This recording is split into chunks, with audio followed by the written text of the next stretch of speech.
Hi. So I know we're yet to start, but since we already have um, some of us already here, I think we can, in the meantime, do some quick rounds of introductions from all of us that are already on here, just to quickly get to know each other, and we'll just start off at 11. So I'll start with myself. Unmute yourself when you want to speak. My name is Edrisa Sembacha. I'm the managing.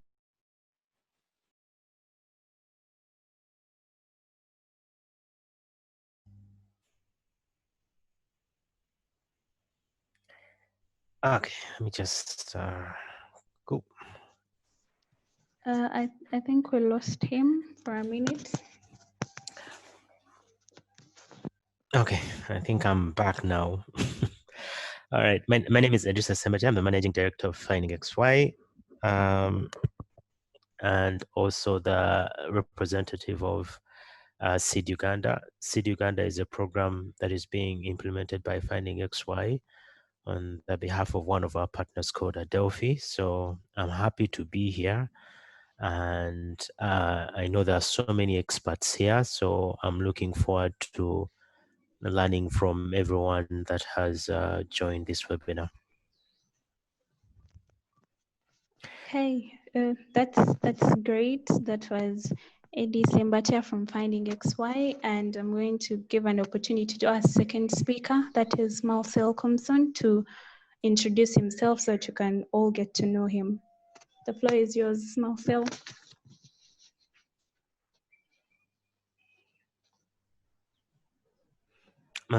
Marcel, you're on mute. Apologies, that won't happen when I'm presenting. Morning, everyone. My name is Marcel Clemson. I am the manager for Challenges Uganda. So Challenges Uganda, we are part of the Challenges group of companies. We work in private sector development, providing business development services to small and growing businesses. Very excited to be here for what I hope will be a very participatory and fruitful discussion. As Eddie said, there are experts in the room, so we want to hear your experiences and learn and share together. Thank you.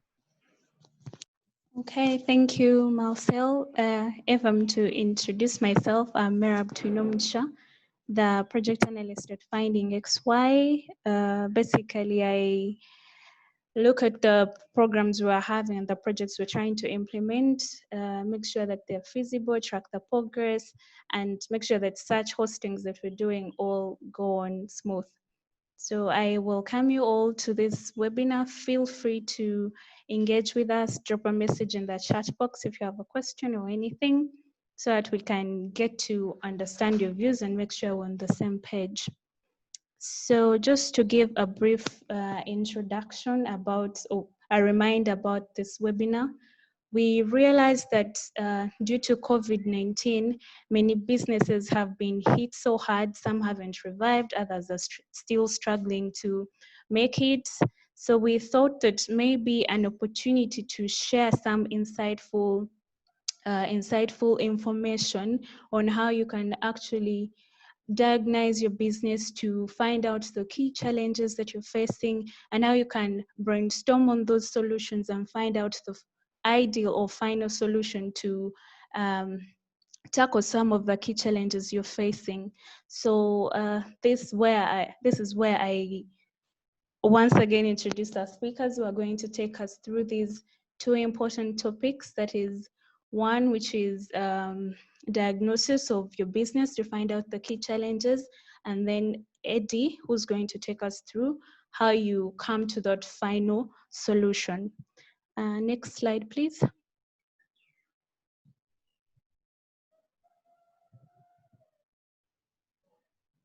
And okay, so just a brief look at the agenda.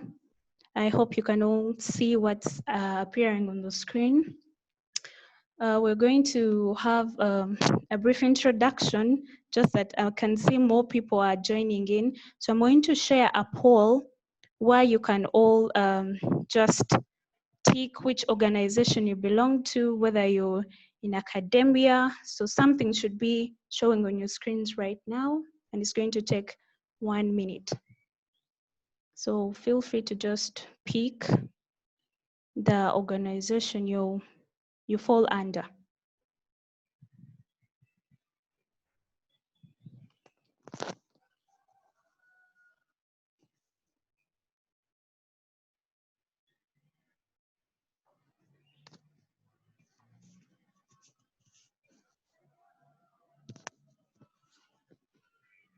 Okay, I can see we have more enterprises or private sector.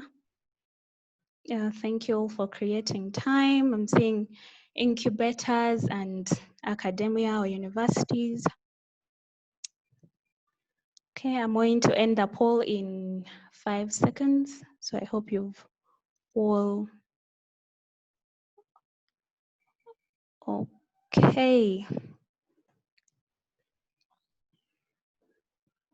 All right, so you can see the results on your screen.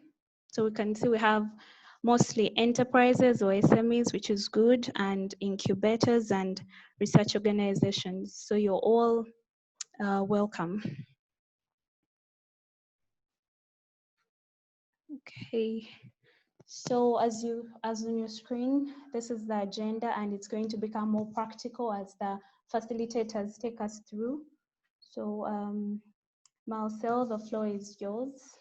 So you can take us through your part and engage with the participants. Next slide, please.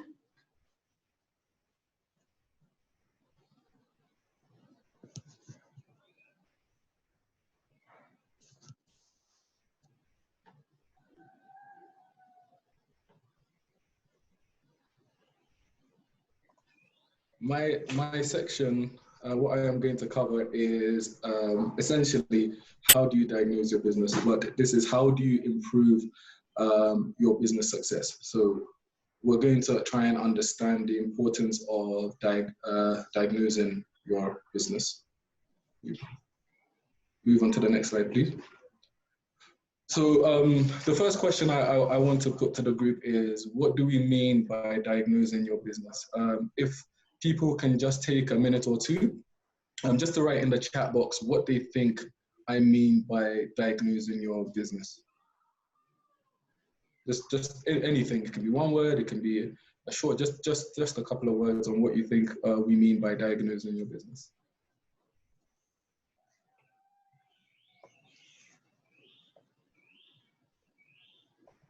If someone is brave enough to speak, you can also unmute and speak.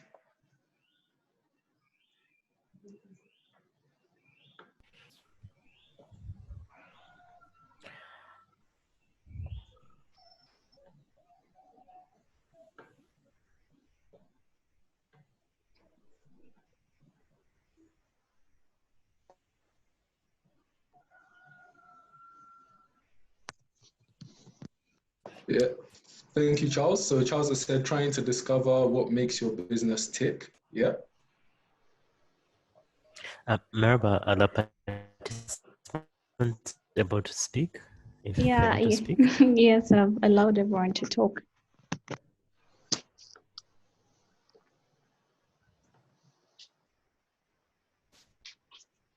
Please don't feel shy. As we said, this is a participatory session, so we're trying to get as much input from you guys as possible.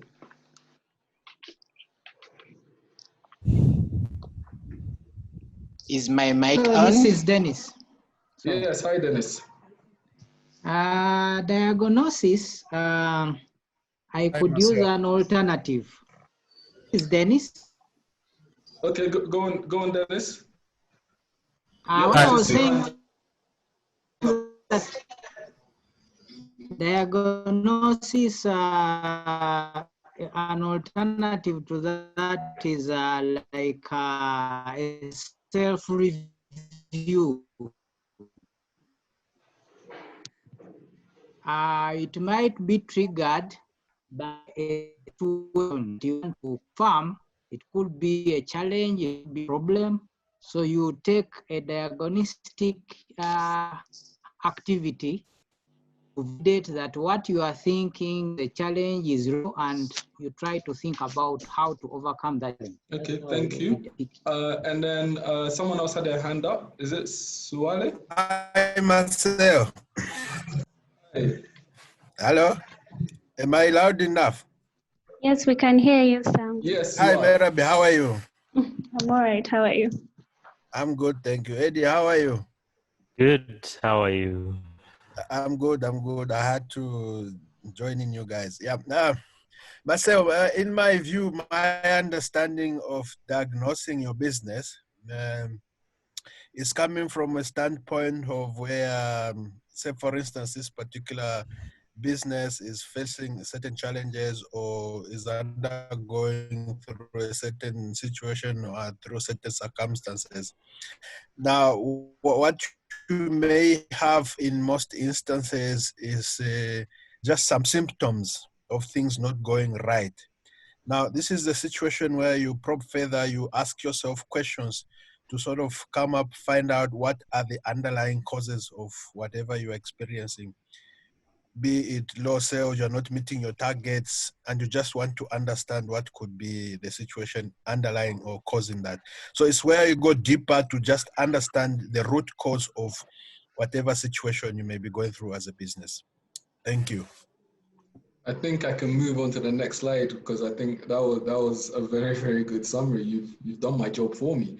So yeah, if you think about, we throw, you know, in the world we work, we throw a lot of words such as diagnostic, business analytics, what have you.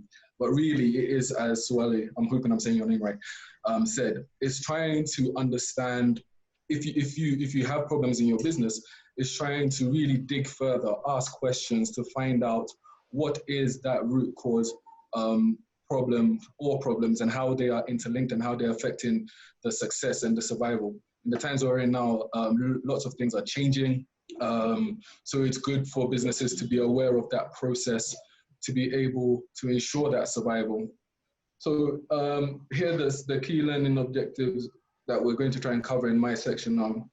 You know, whether it is right for your company to pivot, you know, and the diagnostic will help you understand that not every company needs to pivot. Why it is important to do that diagnostic before deciding whether or not to pivot, and then the process to diagnose your business. Next slide, please. Okay, so why diagnose your business? As I said earlier, loads of things are changing. So it's important to understand your company's commercial realities, to understand where you stand, not just financially, but also with other realities such as your staff, your customers. Identify key risks and red flags. Prioritize challenges faced according to its likely impact on on business success and survival. All the different challenges you might be facing, the impact that they're going to have on your business might vary.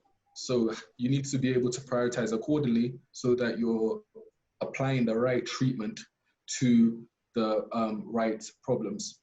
And ensure that potential business opportunities are identified and properly evaluated.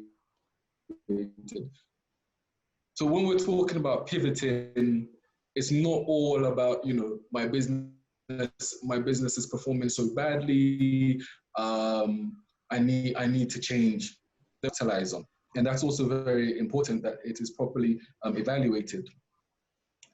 Yeah, next slide.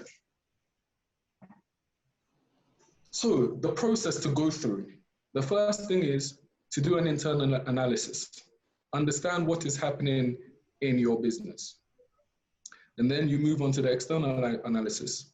What's happening outside? What are those factors that are having an impact or causing challenges within your business?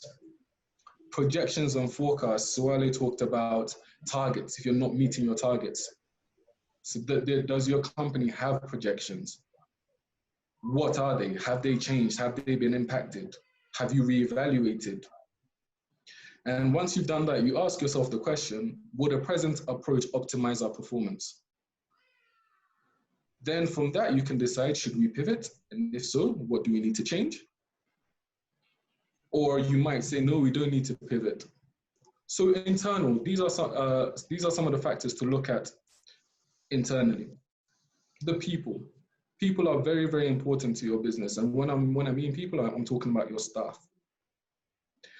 So some of the things are something as simple as, can my staff come to work? We all know what happened during the lockdown period. Some companies could not, the employees could not travel. Someone is unmuted and I'm hearing myself, so could everyone please mute? As I was saying, yes. So people, something as simple as being able to travel to work was a difficulty. Are people going to be safe when they're in the office? Do you have standard operating procedures, considering things like social distancing, people having masks? And again, what's the implication of that? Does that mean you're going to have to spend more to be able to accommodate your staff? Maybe your marketing activities have shrunk. So you might have to think about limiting the number of staff. And I know some businesses have had to make tough decisions like that. So loss of staff is a reality which we face right now. If you're looking at your production and your distribution, are you still able to produce at the same capacity that you were? And linking that to marketing, for example. Now, if you're a company who rely on face-to-face marketing and you only produce when people make orders, if your marketing team can't get out there to market, that will probably limit your production capacity and your output, which would mean that your financial performance is being affected because you're now having low sales. So what I'm trying to show now is there is a thread. Some of these issues are not stand alone, and you always have to ask yourself the questions. So things if it's financial performance, okay, we're having low sales. Why are we having low sales? Is it because of our production? And there are activities that you might have to do more of. You might have to put more of it. And again, using the marketing as an example, you might not be able to do that traditional marketing, but could you do online marketing? Is that where your customer segment is? So those are some of the challenges that companies have been facing, just trying to think about what how some of these problems are interlinked and how they can try and circumvent and try and prioritize what's happening. And then with your processes, do you have your standard operating procedures might have to change. Again, if you're talking about something like health and safety, do you have protocols to in place? Are your staff aware of those protocols, of how you deal with something like if a staff member contracted coronavirus? Are you able to deal with that? Because that might mean you have to shut down, production might have to stop, again affecting your financial performance. Can you go to the next slide, please?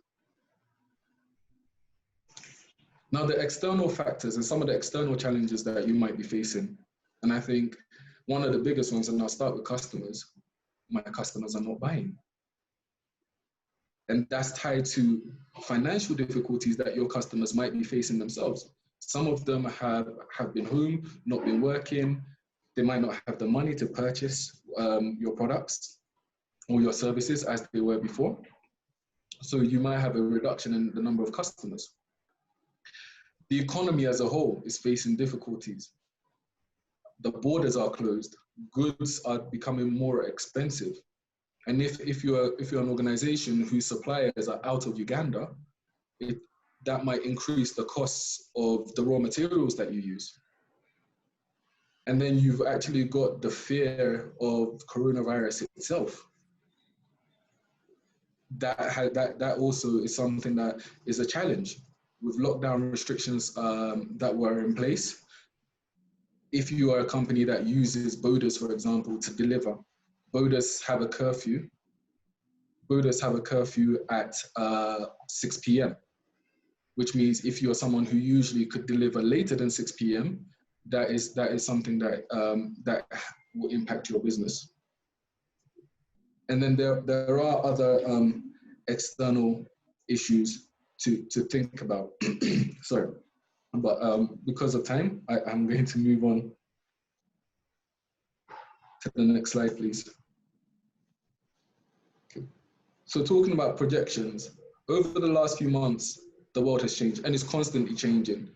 Right now in Uganda, we've had 2 confirmed deaths. So what's that going to mean going forward? But for a business, have you revised your projections? Do you even have projections for 2020? And what are some of those forecasts that you had? Have you been able to revise them to reflect your new internal and external realities? So if you're looking at profitability, as an organization, some of the questions you need to ask yourself is, are we still profitable? You know, is your profit margin what it was before? Will your sales volume decrease or increase? For some companies, it has increased during this period. Is your pricing appropriate? Are your customers finding you too expensive now? Is your business model working well? Have you engaged in new opportunities? There are some companies, examples of companies who have pivoted. Some companies who are now making face masks, for example. There's a lot of course for applications for organizations, especially in the tech sector, to devise digital innovations for various things, such as education and e-learning platforms. Your cash flow forecast, do you need to improve your cash flow? Is it in the negative? Because let's say your revenue and your sales have decreased. So does that mean from, let's say, June till December, your profitability is going to be low, but your cash flow is also going to be negative? Are there expenditures that can be stopped or reduced? Some people have generous landlords who suspended rent. Some people might not. Have you talked to these people who you owe money to? Do you have assets which aren't needed for the business? For example, if you've had to lay off staff and you have a lot of laptops, could you sell those laptops? And I have touched on this before. Can you defer any payments? Talk to the people who you owe money to. Maybe you can come to an arrangement. So then you need to decide to pivot or not to pivot. If things look fine, and it might do, and there are opportunities that you can capture, and your approach is going to be optimized, then maybe you don't need to pivot. But if the performance is not going to be, things look dire, then you might need to pivot. And quickly on the next slide, I'm just going to touch on, which Eddie will take us through in a lot more detail. I'm just going to touch on some of the key things to do when pivoting. So you need to identify what must change. Is it your products? Is it how and where you sell? What options are there? Can you sell to a new segment? For example, we worked with a company that sells yogurt. And one of the things was that she was not able to sell through supermarkets. So she's looking at new segments, maybe offices, maybe estates. And how can you distribute? A lot of people are talking about online and e-commerce. But do you have the right resources to be able to take advantage of those opportunities? Which options are best? And as an organization, can you evaluate this yourself, or do you need support? And that's one of the key things. Sometimes businesses need to know that there are organizations out there that can help you figure out some of these things. You don't need to do it alone. There are people who have the experience, who have the expertise to be able to do that. Do you have a plan to deliver these changes? Again, the question, can you do this yourself? Or can you outsource that function? And then implement that plan. So you pivot your business and you implement that plan, but it is always important to monitor. Things are changing. Next thing we know, borders could be open, or we could go back down. We could go back into a lockdown. So it's always good to monitor that progress and to reevaluate, and never be scared to change things so that you are giving your business the best chance of survival. if we go to the next slide, please. So just to recap on the process, internal analysis, what's going on inside our business. External analysis, what are our projections and our forecasts? Have we revised them accordingly to fit these external and internal realities? Will the present approach optimize our performance? And then should we pivot? And if so, what needs to change? So we're going to move on to an activity. I think Merab has shared the link. How we're going to handle this session, we're going to give an opportunity to at least one enterprise to share about themselves, the challenges they are facing, just a brief overview for around 2 minutes. And then we will use that enterprise as a case study for this practical session. So anyone, just put up your hand and this is going to be your chance.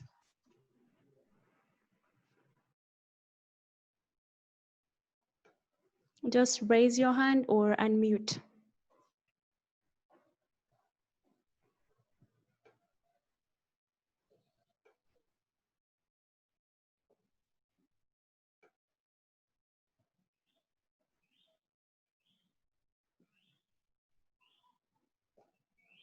Okay, I can see one hand raised.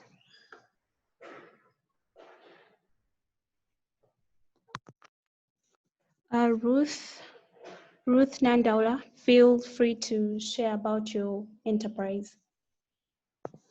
Okay, thank you so much. I hope everyone is listening. Yes, we can hear you so well. Yeah, so mine is called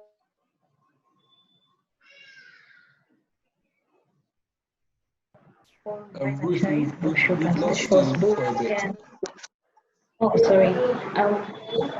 My enterprise. Hello. Am I clear? Or Yeah.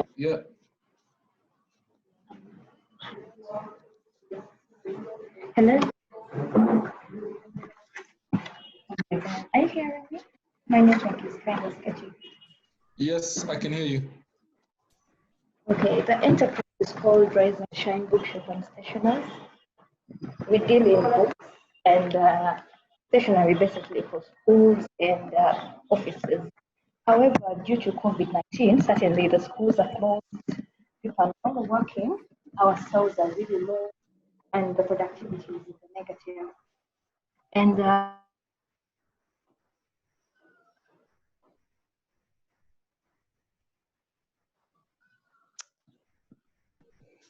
Ruth, I think we've lost you. That's a shame because I think her challenge is really big. we're trying to find hello? Ruth, we lost you for a moment. Could you just come again? I know you said you sell stationery. Hello?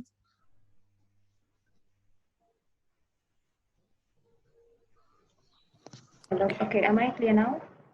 Oh my God, I'm Yes. sorry, my network could be very bad. And it's okay now? Yes. Okay. The enterprise is called Rise and Shine Bookshop and Stationery. We deal in stationery products, school and offices, but basically schools, textbooks, notebooks, pens, pencils, all that stuff. And due to COVID, schools were closed. Many offices are not running, so the sales are really, really low. We've laid off a few workers, certainly because they don't do anything. And we're trying to see ways of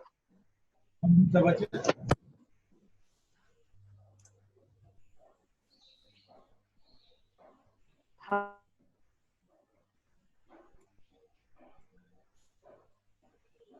the organization.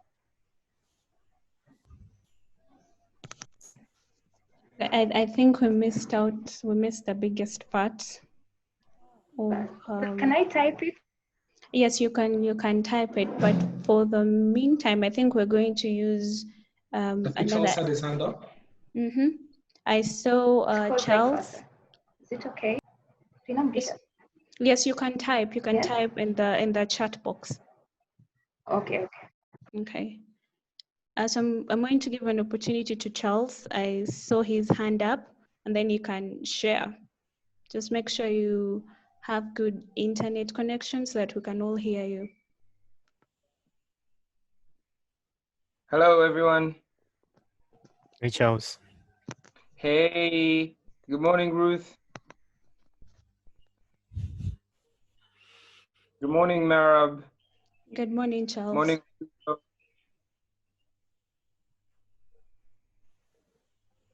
I don't know if my end is clear. Yes, we can hear you well, Charles. Okay.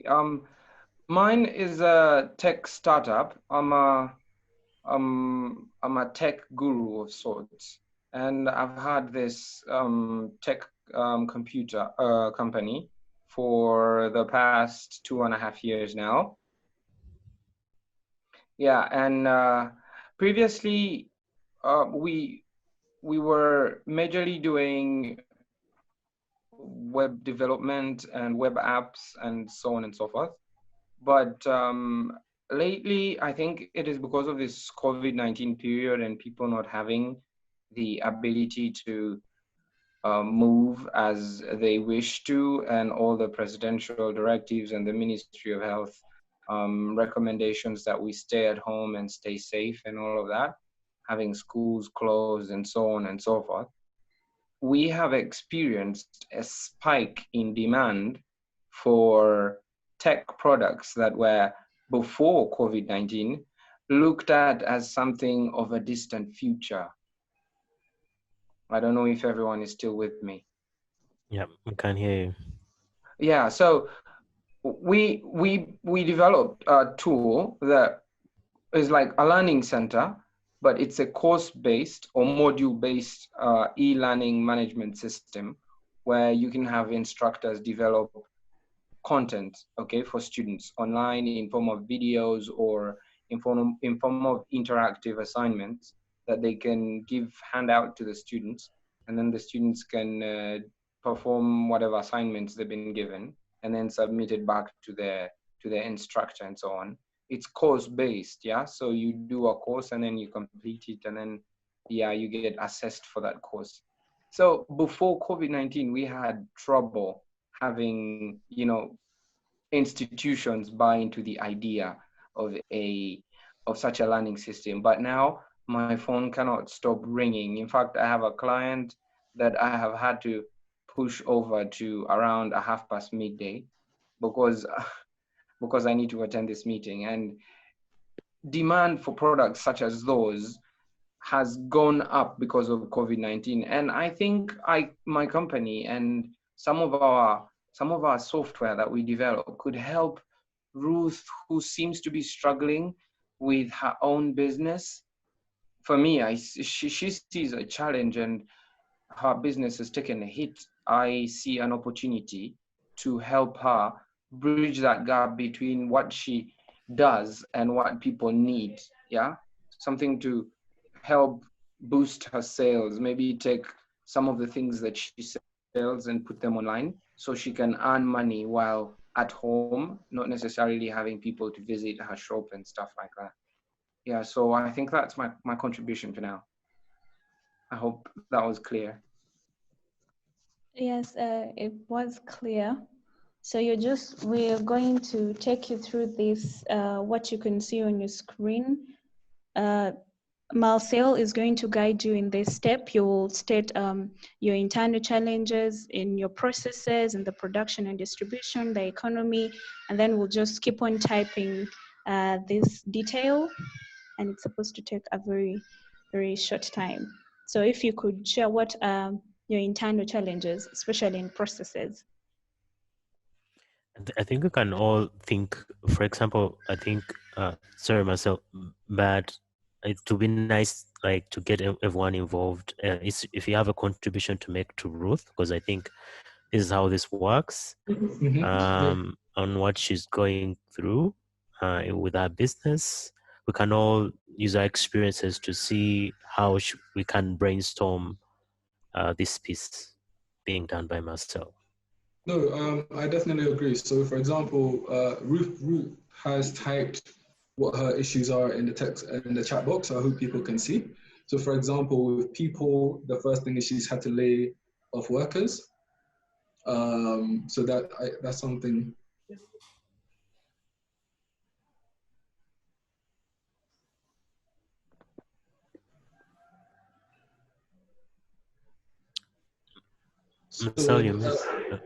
So, can anyone else identify something that from what Ruth has typed?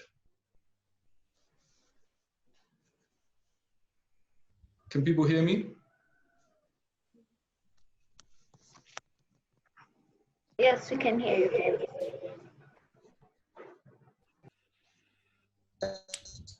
Can hear you loud and. So for Gladys, yeah, who can hear you? Gladys, you put your hand up. So yeah, do you have a contribution?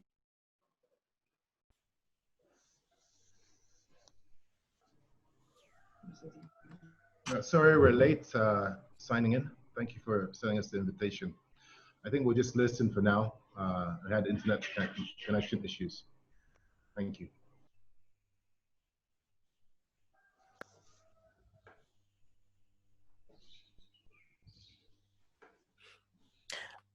Okay. Hello, can everyone hear me? Yep.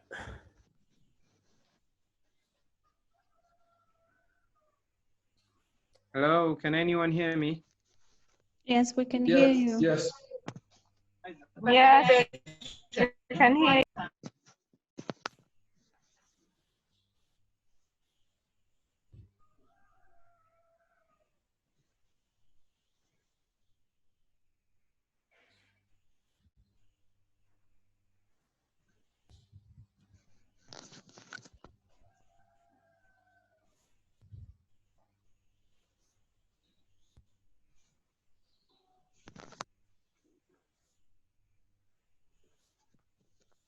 Okay, I can see Brian has raised his hand. Probably he has something for Ruth. Brian, feel free to share your mind. Can you hear me? Yes, we can hear you. I think, my name is Brian, and you guys, thank you for what you're sharing here. It's really very helpful and very important. Now, in the case of Rose, yeah, one of the challenges I'm seeing is, the demand. She says as the stationery that she really provides as a service or as a product is mostly, in use by students and institutions, yeah. And right now, we totally see that these are shut down, due to the, to the pandemic that is raging. And I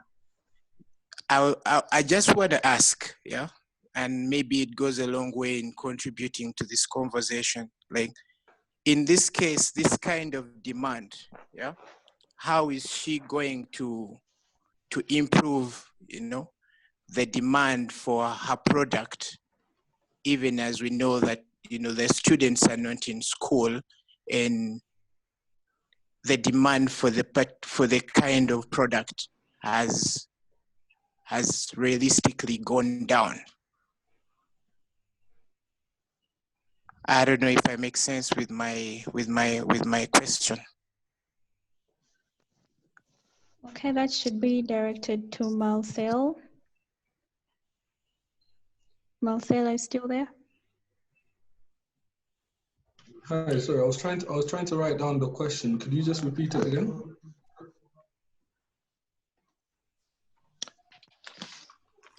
The question is, due to the current shutdown of schools, yeah, Ruth cannot provide the service because the demand has dwindled like a whole lot, yeah.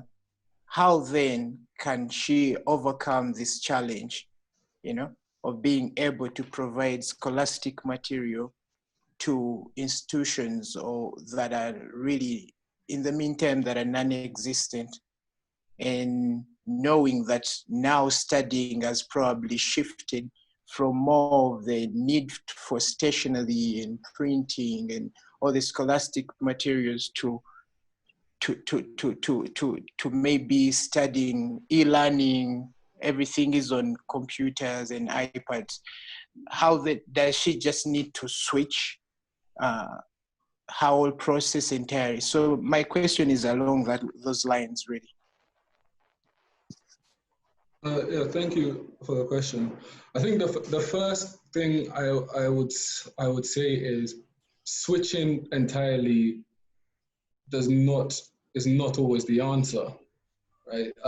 That's why you conduct a diagnostic, because if e-learning is what's the common practice, and Ruth says, okay, I want to start an e-learning platform, does she have the resources to be able to do that?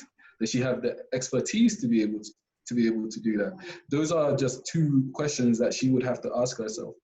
I would go back to say, in terms of the supplies you're talking about, and Ruth, please feel free to correct me, are there other people who you could sell some of these materials to?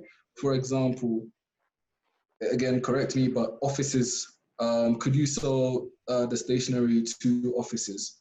Do you know offices out there who you could go speak to and directly sell these materials to them?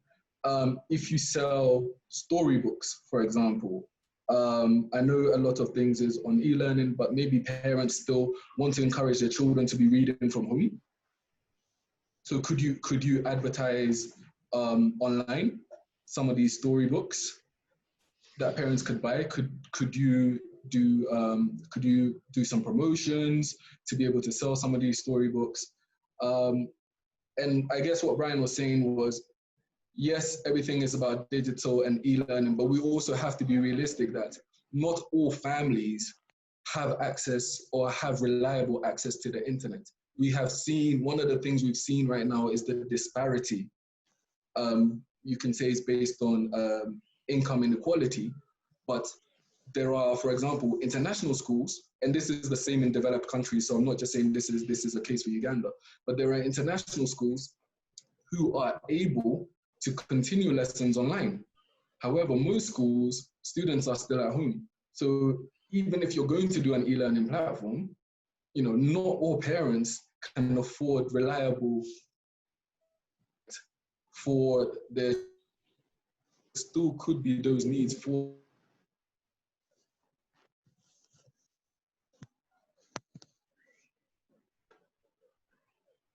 some of these materials. They can buy these supplies, and if they're tutoring children, they could use some of these scholastic materials. So those are some of the things I would say we could think about. Okay, I think Ruth raised her hand. She had something to say. Ruth?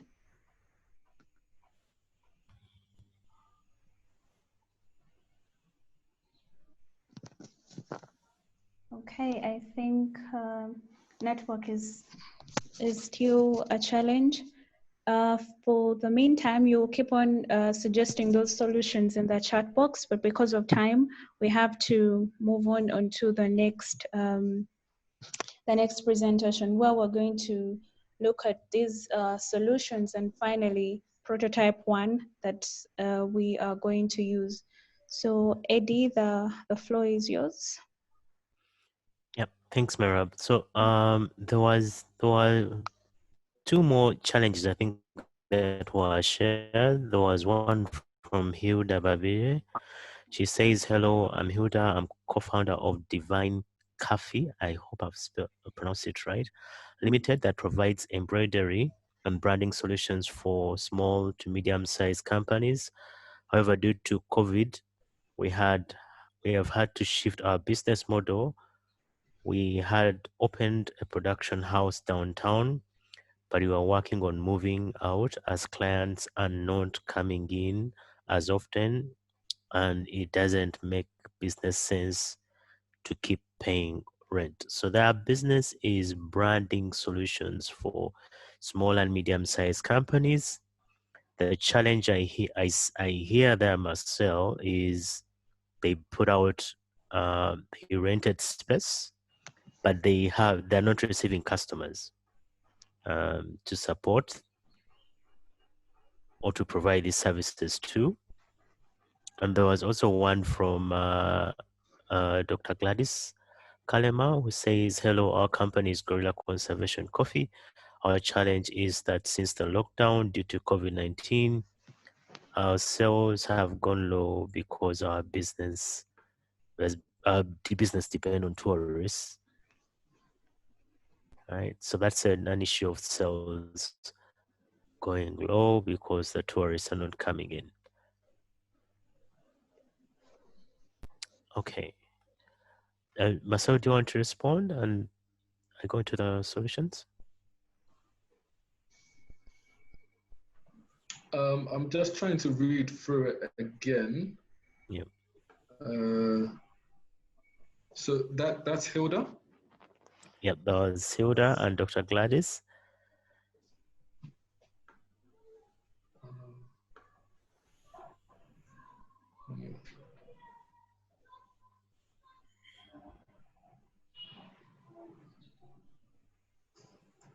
Okay, so with Hilda, I think one of the things she seems to have done is when I was talking about projections, right? And if there is expenditure that you can reduce, and it seems like one of the things that they have done is they stopped paying rent because it didn't make sense to pay rent. Well, my question to her would be, she says paying more attention to Jumia and online platforms. Is that, in terms of pay, how is that working? I'd be interested, Hilda, to see for you to share how that is working and why you thought, you know, being on Jumia and online platforms was the way to go. Because for example, with Jumia, electronics move a lot quicker on Jumia than things like groceries. And I know you're not in groceries, but that's just one thing. So if you could just share how that has gone. And it's also, one thing you have done is you're now in the production of face masks. So you've identified what opportunities, and that was one thing we're talking about, seeking are out there and trying to take advantage of them. So yeah, I'd be very interested for you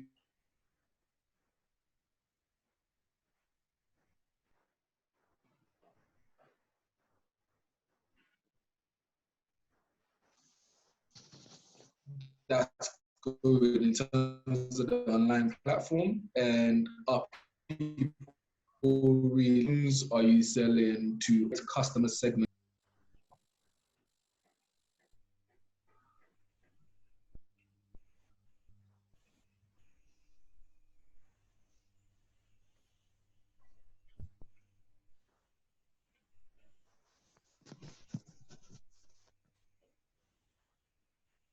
Sorry if I've put you under pressure, Hilda.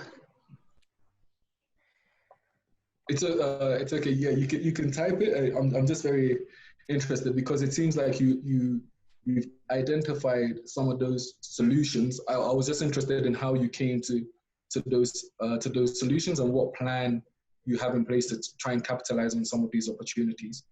And Eddie, you said the next one was. Yeah. So there was also Dr. Gladys, but I think we can also take them on the next session where we actually look at the solutions. Okay. Okay. Merab, do you want me to share my screen, or you have a slide presentation? There is a slide presentation. It should be up in a second. Okay. Okay. So, all right, it has gone off.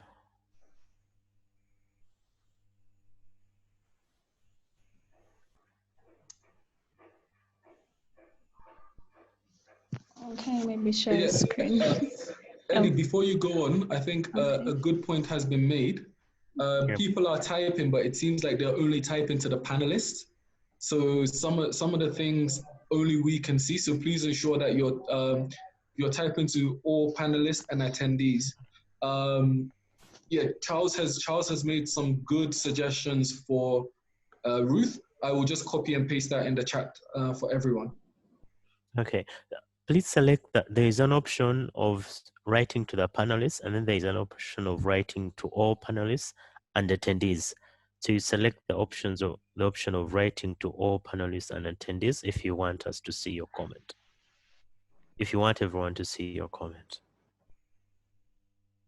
Okay. All right. Just Sure. keep on bringing in the questions. I'm going to note them down so that we can have a session where we'll go through all of them so that we don't miss out some, since the conversation is ongoing. So feel free to drop any questions you may have in the chat box. All right. So thanks Marcel. So the first part we saw from Marcel was really to help us diagnose our businesses and find out what the challenges are, because sometimes what reflects as a challenge in your business may not be the actual cause of the challenge. It's possible for you to try and address that challenge without doing a proper diagnostic of your company, and you end up making the wrong changes, right? So you may end up removing your growth drivers, thinking that probably it's the challenge, and you end up making the situation worse. So that's why it's important to make a proper diagnostic of your company to find out what exactly is happening. If the sales are not coming in and you're not able to sell, like we saw from Hilda, what could be the challenge and what is the right move? Often the first thing that people are going to resort to maybe is to cutting number of staff, reducing your hubs. You always look at the immediate problems that are easier to solve than trying to do a rather proper diagnostic of looking at what are your internal operations like, and what can be changed there, what is your external environment like, and how are these affecting your business, and what is the root cause of the challenges that you're facing in the company, so that you make the right decisions on what challenges to address and what new solutions to adopt. Like Marcel mentioned, you may not need to pivot, you may need to pivot, but how do you come to that that conclusion of what changes to make? So here we have our toolkit that we use for in such a situation, whereby you have finally, you now know what your challenges are. Like we've already seen from Hilda, there is a challenge of sales, high expenses because of the rent that you are paying for. We saw from Dr. Gladys the issue of sales dipping because the tourists are not coming in for Gorilla Conservation Coffee. And in the case of the stationery, they're unable to sell the books anymore because of the school lockdown. So their big customers are no longer able to buy from them.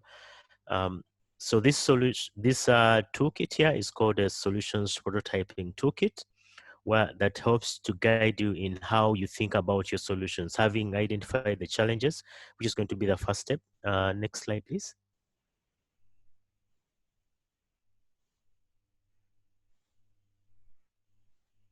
Okay, so step one is to present your challenges like we have been doing before. So we have 3 challenges right now.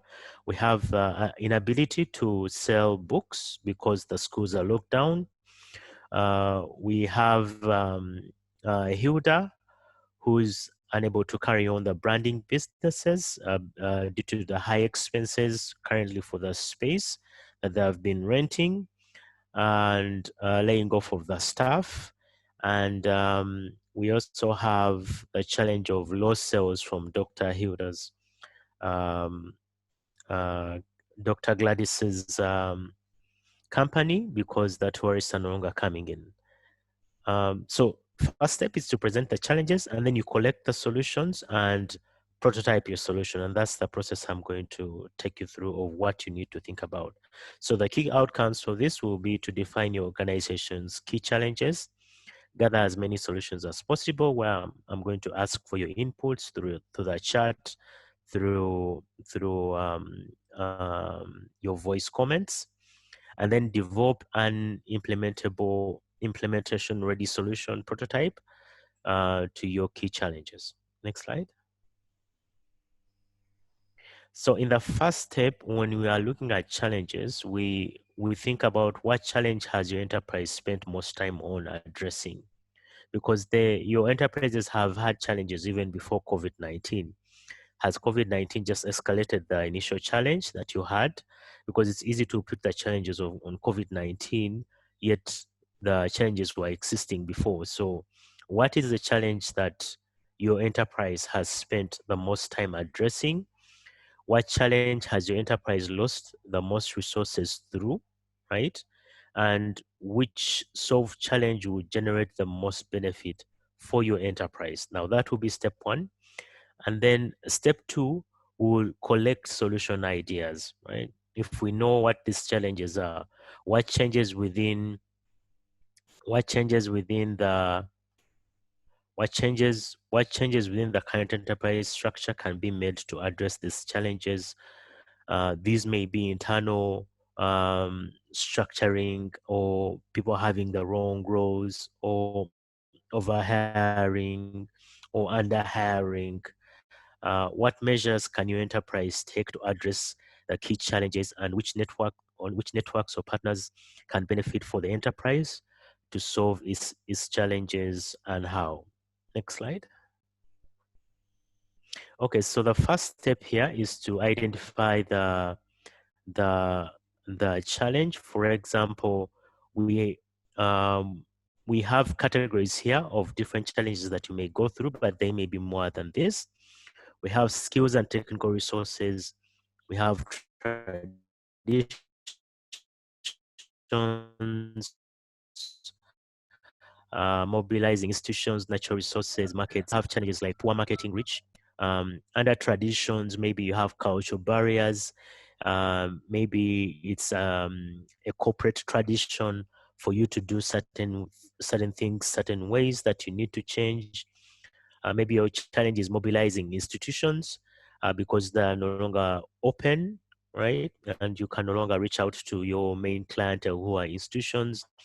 Natural resources, markets where you have low customer base and a lot of competition.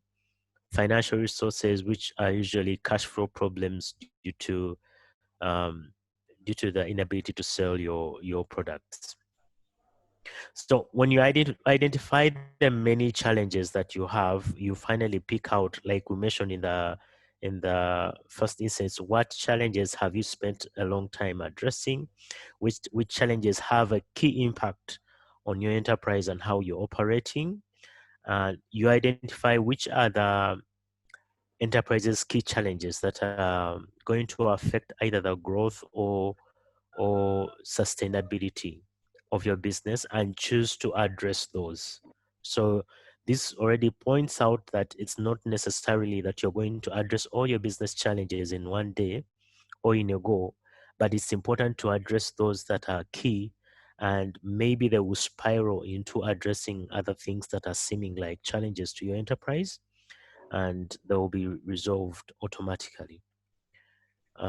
So next up, I would like us to go into the mural. Maybe if we could share the mural, and we actually do an actual exercise with the three challenges that we have identified. Okay, just a minute. Let me share my screen.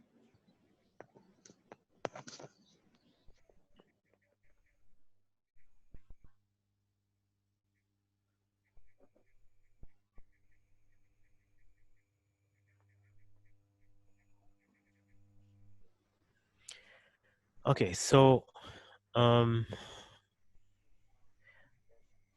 so we had three challenges that I picked out from the initial discussion with Marcel. The first challenge was the fact that the enterprise was unable to sell they are unable to sell stock stationery because of the lockdown on schools and institutions. The second challenge came from someone that was Ruth, who is unable to offer branding services, and there are no walk-in customers anymore, and they pay a lot of rent for the space that they have been occupying, and also had to lay off key staff. And the third challenge was Dr. Gladys, who mentioned that they are unable to sell their products, that is coffee, because their main clients were the tourists who are coming into the country.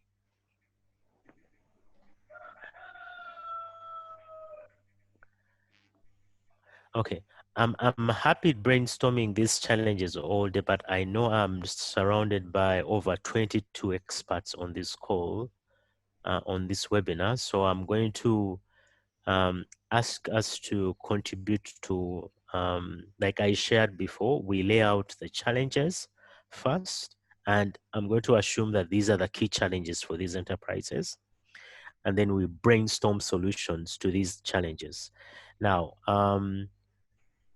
for the inability to sell stationery, one of the solutions that was offered was initially from someone who is running an IT company, and they were offering on how they can, Marcel, if you could remind me, I think that was on how they can use the application facilities, right, to help the business sell online. Was that the solution? Yes. That was Yeah. the solution. Okay. So the first solution was to a stationary challenge, and how they're unable to sell to school was them selling online. And then someone in the chat also dropped off a solution that I'm looking for.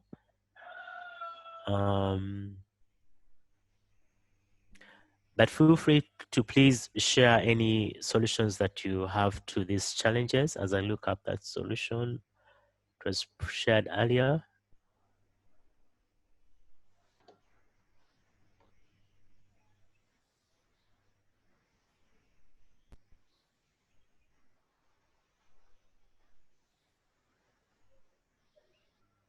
Okay, someone's called Charles. Charles shared that schools are closed, but learning hasn't. I see a steady stream of parents seeking to print student work materials shared on social media, especially via WhatsApp. I'm talking dozens of pages of exercises. Okay, so his solution is to focus more on printing. That is still to challenge number one, as to compare to selling stationery.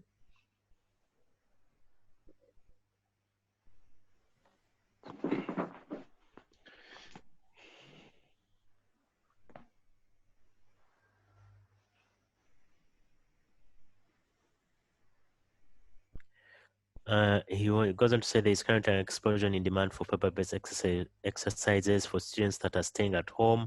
Ruth, you could explore that demand and see how to position your business to explore that. Okay. Hello, my name is Fancy. So from Shane, the biggest challenge you face. Okay, this is another challenge. Okay, so that's another challenge that I can't do now. Yeah, but it had an issue with low demand, so it can also Okay. be carried on with. Okay, so the challenge you faced was low demand, since people go to brand items as essential and non-essential, and food, if you see stood out as the most essential thing during the lockdown, leaving many other products like oil, creams. Okay, no, okay, that's also a demand issue, just like we have on the branding services. Okay, do we have any solutions coming in?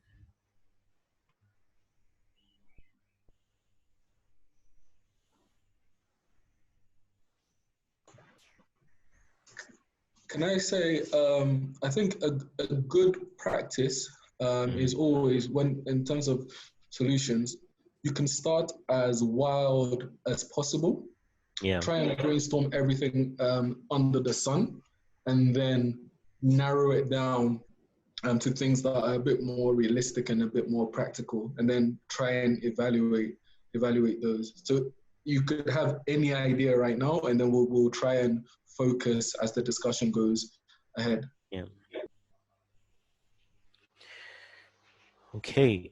So for stationery, I think that's where we have the most contributions from. We have unable to sell stationery since schools are closed. So far we have looked into online marketing, focus more on printing books since students are at home. Let me quickly add some contributions there. So the business can also focus more on looking into what their industry is. If the industry is learning, how to further bring learning to students in their homes, beyond stationery, maybe videos, online videos, how you can that are educational, how you can start maybe looking this up and seeing which videos you can sell to parents that are looking to educate their children. A softer version of doing actual stationery, right? They can also look into how to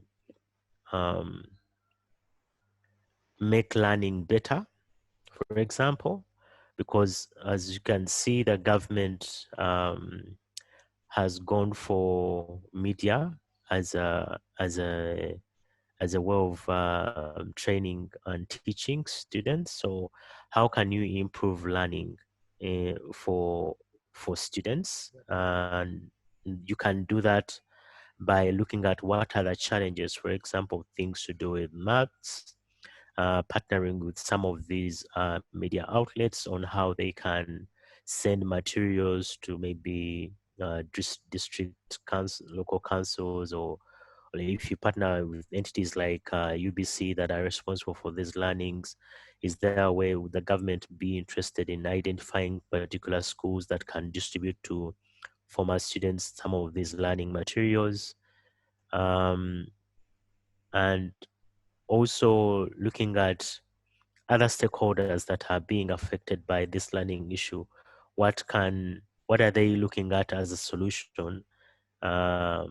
If you have such development partners, if you have the ministry and different embassies that are looking into things of learning, what are they interested in sharing as a solution to this? And then if you go to the second one, which was Dr. Glad, I think that was the issue of the branding and inability to sell their services, slower walking customers. Quick solutions there we can already suggest so that we can look into how to prototype these solutions. And feel free to add anyone out there about this challenge of the branding. I think the first thing also is similar is you can do your business online, because if you're doing branding and marketing, physical space is not really the biggest go-to thing right now, especially if you don't have walk-in customers anymore. You can easily do your services online. And then the other thing, if you notice that you are not receiving customers, maybe it's time to look at who your customers are again, and how to segment them. Whom are you marketing to, right? And what are they looking for during this time? What has changed for them? Clearly identifying your customers will help you to position yourself better to see how you can support them. And then the last one from Dr. Gladys, the issue of inability to sell during this time. because of the absence of tourists. The go-to factor there, of course, as a solution is trying to explore new customer bases. Maybe that is local consumption of the coffee. Trying to build more export options for the coffee, since at least more and more countries are now opening up. What other export options do you have to sell your coffee, and also to sell the story of your company? Look into the stakeholders involved in this process and how you can leverage such partnerships with such stakeholders who are interested in your story, and promoting tourism in the country. So quickly, if those are the solutions say that we have, that was just for the exercise bit. We quickly go into how you can now prototype such a solution. What steps, if you finally identify a solution, what steps do you take to prototype your solution? And the first step is to identify the objectives of the solution. What do you intend to achieve through this solution, right? If I'm going to take one of the solutions here, for example, if you're looking into taking your business online, what is the objective, right? And I'm quickly going to give examples of that. So objective number one is for going online, maybe to reduce your costs of operation, increase your visibility of the products and services or the brand of the company, improve on efficiency of how you are delivering your services or how you're operating. It could be to increase your sales of the company, right? And after you have done that, then after you have identified what your objectives are, then you quickly go into the approaches. What approaches are you going to take to solve this problem?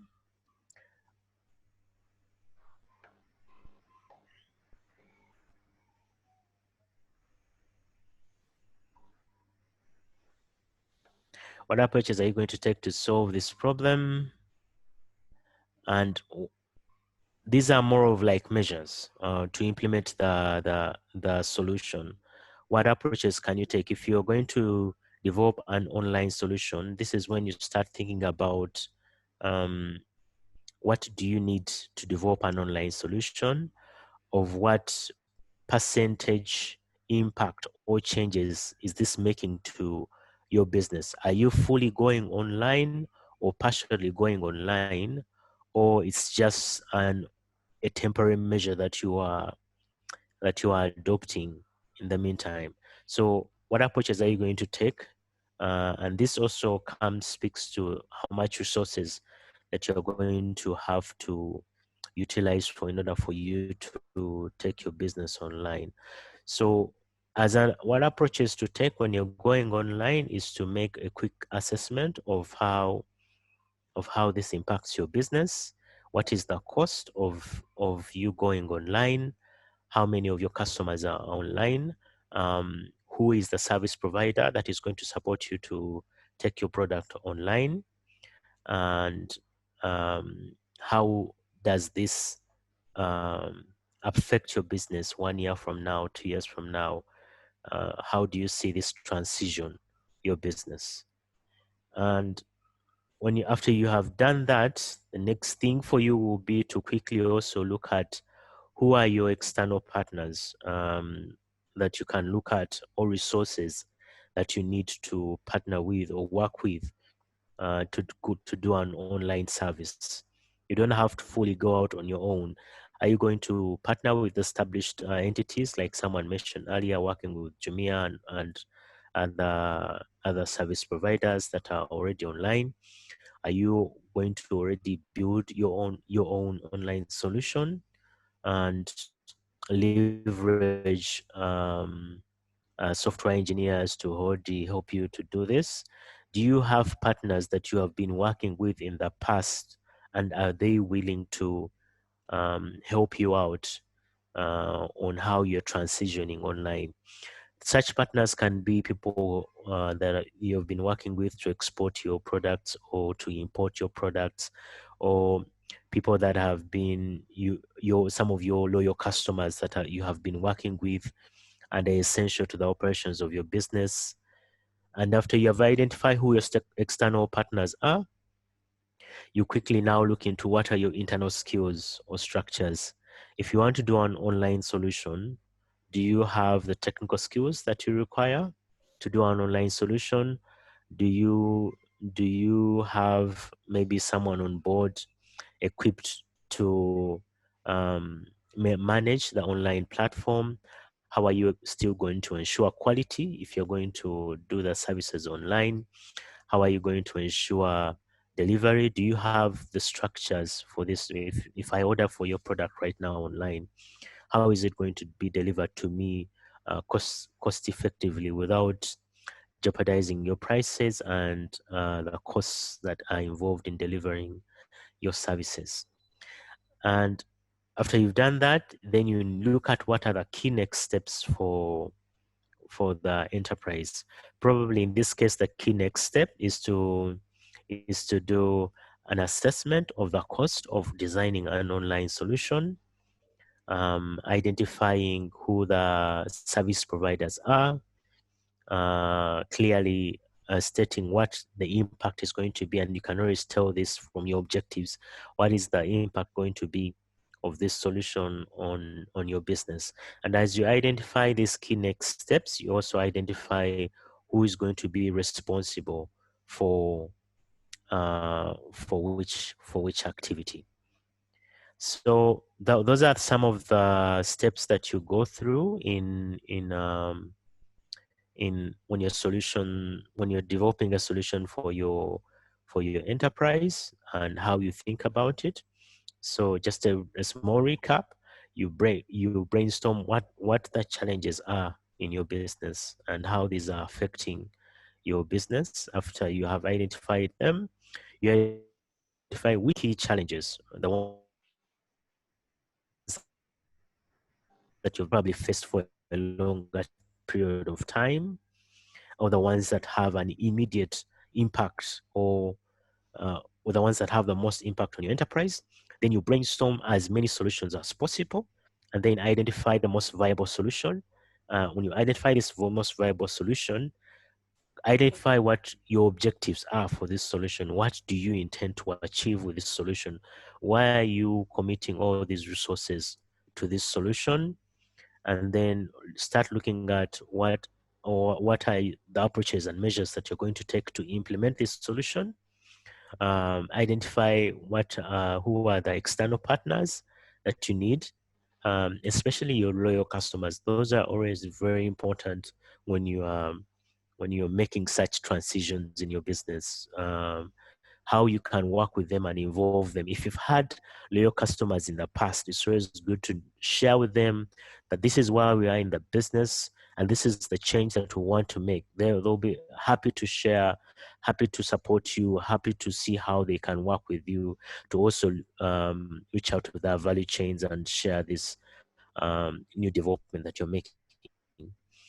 Internal skills and structure, always look out. It's detrimental for you to try and adopt a solution that you don't have skills and structures for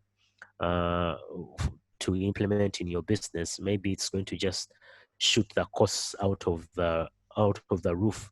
You may have been trying to reduce your costs, but because of what you're doing, you have to hire very technical people that is very expensive for you to bring on board, which means that it's going to, and you're not certain that you making this solution, and that's the thing about solutions prototyping.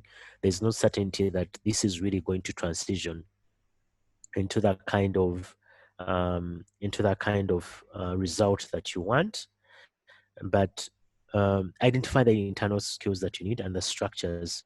if your business has the structure to accommodate those solutions.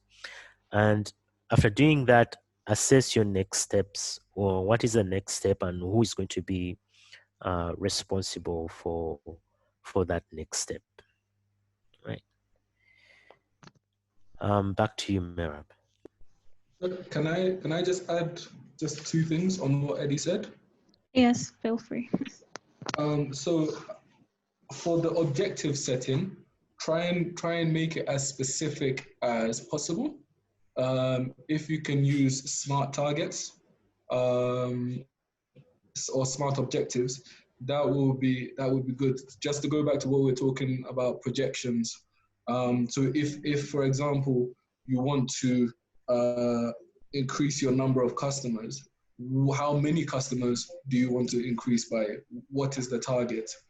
And then on the next steps as well, I would add how are you going to track and monitor this progress against your targets? And then in your assessment as well, I would also look at what your competitors have been doing. Right? If you're using an e-commerce platform where you have your established competitors are already using, then what do you have to do to become that company that people go to above your competitors? So it's also good to keep an assessment. And how much are they selling on this platform? I'll give the example of the yogurt company. They had to change the pricing for e-commerce so that it is affordable compared to how much they were selling to supermarkets, just so that it makes sense and they can incorporate different costs such as delivery charges. So and Eddie spoke about your customers and your previous customers, and also if you're trying to attract new customers, ensure that your terms of business are very, very clear.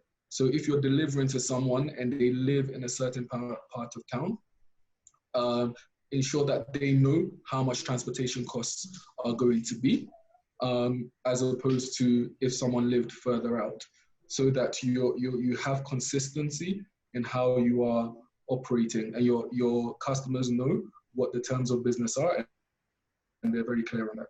Those are some of the things I just wanted to add. Thanks, Marcel. Okay, thank you, Marcel. Okay, I'm just going to peep into the chat box in case there are any questions, and you panelists feel free to go through the chat and identify some of the questions attendees may have. And in case any contributions, if anyone has like something you want to add to what has been shared, or you just have a question, also feel free to use your microphone to unmute and share with us.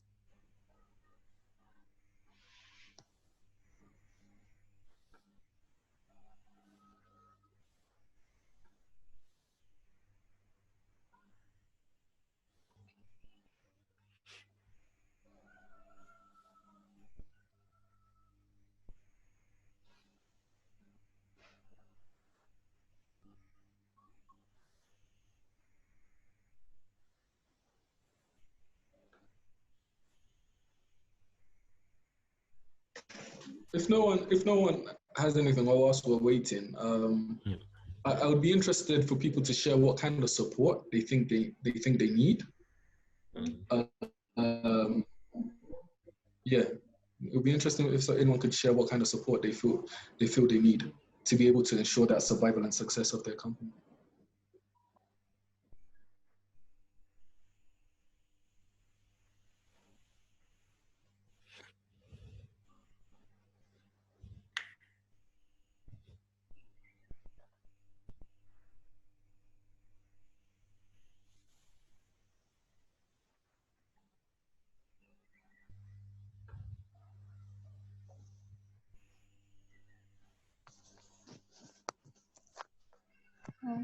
okay, looks like we've exhausted everything, or people feeling shy, but feel free to ask or just drop a comment, anything.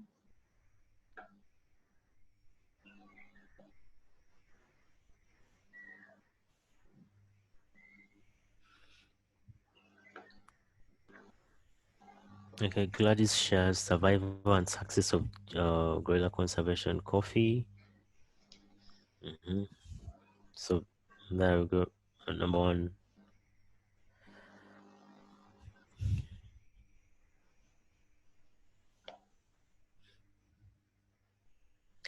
Keeping partnerships, farmers engaged.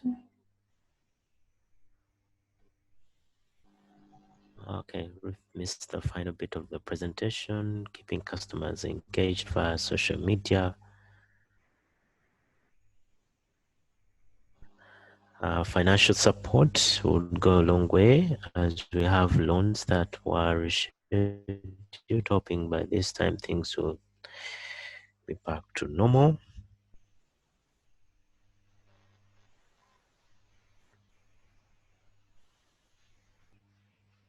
Securing new buyers beyond Uganda.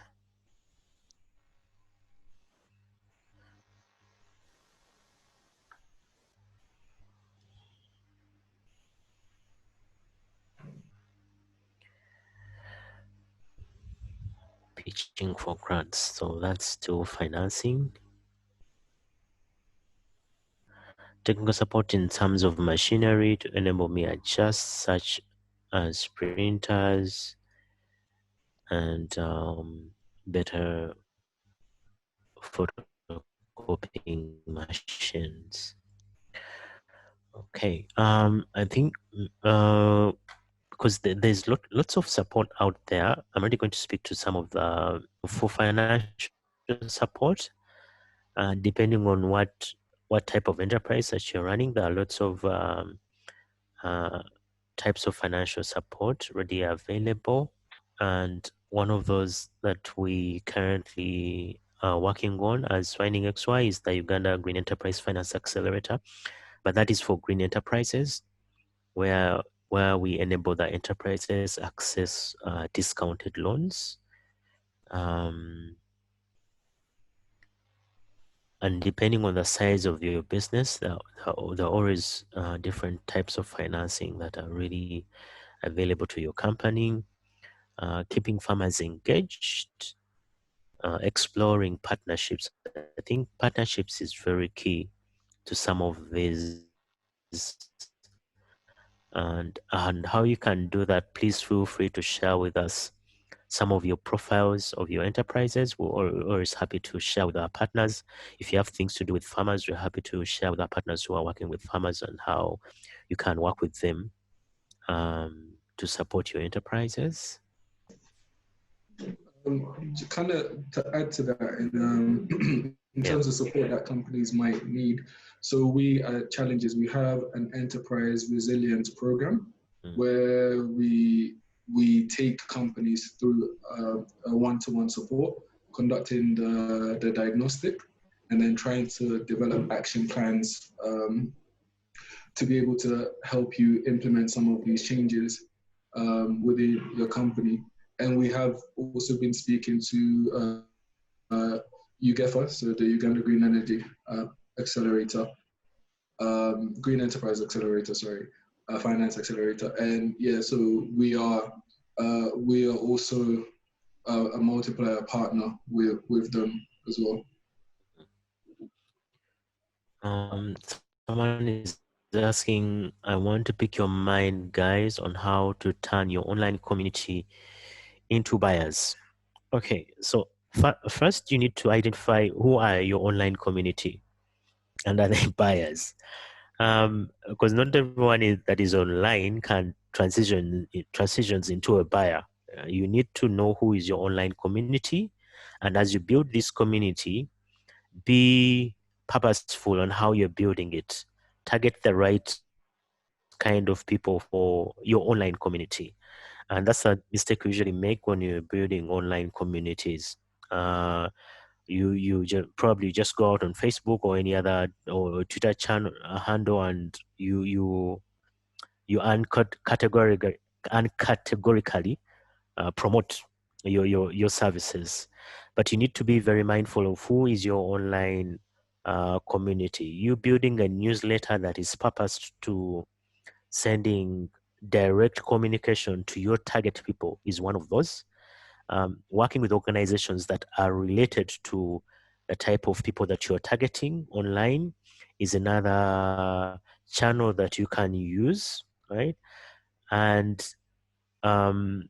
making your communication very clear about your product and services or service when you're putting it online is also another key thing that you can do to transition into buyers.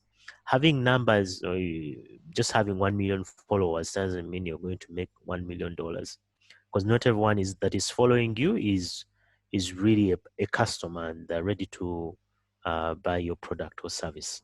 But you're following some of those things I've mentioned there to see how you can turn your online community into buyers will be helpful for your enterprise. Marcel, do you have anything to add to that question? No, I think you covered it very well. I was shaking my head in agreement.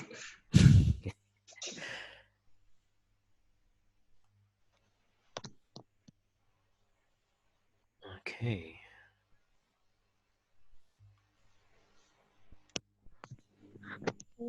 Right. We just have 4 minutes to the end of this webinar, but I want to thank everyone for taking time to attend this webinar, and we'll surely keep you posted in case there are such related opportunities. And thank you for creating the time.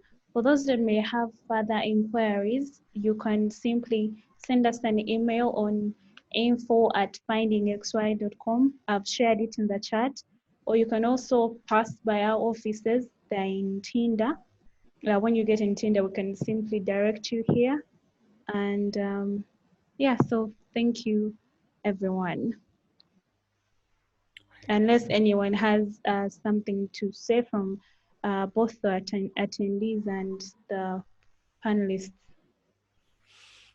No, I just want to thank everyone that has contributed to this, and I wish you all success in your businesses, and I look forward to engaging with you more. Yeah, thank you so much. And this has been very, very insightful.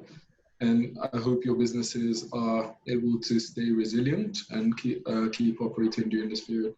Please, yeah, do not hesitate to get in touch. Hello? Yes, Ruth. Yes, I wanted to comment about the online community before we would wind up to Brian, basically. The online community does not easily reach out to you the moment you post out your product. They've walked along the road and they've seen them, and coming to convince them to take on your product, it's really hard. Take an example, you being online and somebody posts something, do you really just go in there and you're like, hey, get me that? There are certain factors you look at that hinder you from really accessing this person. One, do you trust this person? Do you trust their product? Can you reach out to them as easily as they say you can reach out to us? And if you navigate all those challenges that you yourself face when you're trying to get something online, you put them down to yourself. Now, somebody is looking at my product. Circumnavigate them and find solutions. How can I get this person to trust my product easily in that they can reach out to me? Most people like online, like if you use social media to market your products, like on Twitter or Facebook, most people just say the prices are available or this kind of thing. And most people, if you say that I don't want to go into your inbox to say, how much can I purchase this? How much is this service? Because they fear the high, fees or what that you're trying maybe to hide around. And also, they fear saying, okay, I'll reach out to you, and they don't. They're like, you'll be on their case. Hey, you promised to reach out to me, you haven't, and all that stuff. Brian, what I would think would do is he has to circumnavigate, okay, look at and try to see all those challenges that people who try to purchase online stuff face, and then zero down to what exact solution you can get. Otherwise, turning that community into your client, like real customer, is really hard. It needs trust, and people take long to trust people online. They'll say, he will get my contact and use it that way. He will do this. all those fears, especially in Africa where we're just developing this kind of trend, it's really good. It's not that easy. That's easy. So you need to sit down and evaluate all those fears that people have and see that you get those people to trust you and take on your product. I think that's what I had to say. Thank you. Okay, Ruth, thank you for that. There's also a comment from Bridget about the same. Yeah, she says for turning the online community into buyers, I would also advise the enterprise to employ the SSF marketing strategy to categorize its market.